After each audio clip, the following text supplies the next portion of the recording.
Сум задоволен од вашето образложение, ниту па од вашиот одговор. Се надевам дека ќе ги убедиме колегите од мнозинството да го поддржат ова,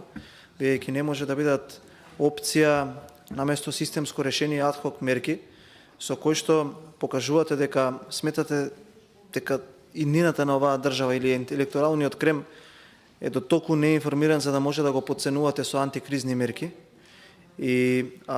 сакам само да им укажам уште еднаш на студентите да се сетат и како ги добија овие 140 денари, дека барањето беше 160 денари во услови кога инфлацијата беше официјално 20%, а цената на храната беше превисока, дека не се доволни овие средства да се обезбеди еден пристоен студентски оброк, а особено е заради тоа што сите средства во буџетот кои што ги имате предвидено нема апсолутно во наредната година да допринесат ништо за подобрување на студентскиот стандард, туку само ќе служат за богатење на елитите на власта, а ништо нема да остане таму каде што една држава која што рационално ги управува своите ресурси треба да вложува, тоа е во иднината на државата. Не можам да се начудам зашто толку подценување и зашто толку лаги кон оваа категорија на луѓе и зашто мислите дека младоста во оваа држава заради својата бунтовност не може да ги рационално да ги расудува политиките на оние кои што ги продуцираат и дека нема рационално да одлучува на наредните избори, мислејќи дека со тие некои ваучери кои што ги имплементирате и за кои што ги злоупотребувате државните ресурси, едноставно би го смениле собственото мислење. Никој од тие студенти нема да заборави за влошените услови и за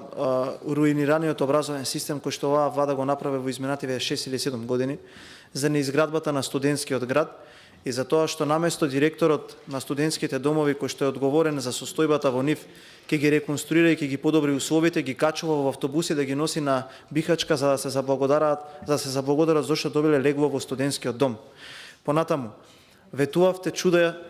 Стефан Богоев како председател на тогашен председател на вашата младина, снимаше видеа, постираше слики и Кутриот како класична црвена буржоазија, веднаш од кога ја запоседна функцијата градоначалник, па сега директори на царина, едноставно во неговиот вортинг не постои зборот студенти.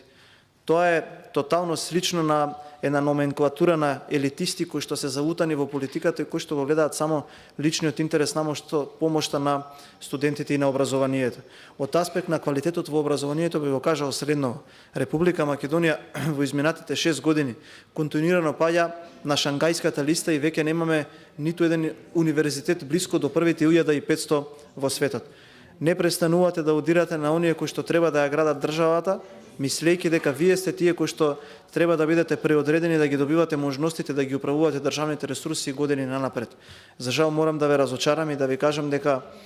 луѓето кои што се дел од нашиот политички помладок, односно од Унијата на млади сили, подготвуваат една многу сериозна платформа на која што ќе бидат прикачени идеи со кои што ќе се настапи на наредните избори. Таа програма ќе биде програмата која што ќе победи на наредните избори, затоа што никој од овие категории на млади луѓе нема да биде заборавен. Благодарам.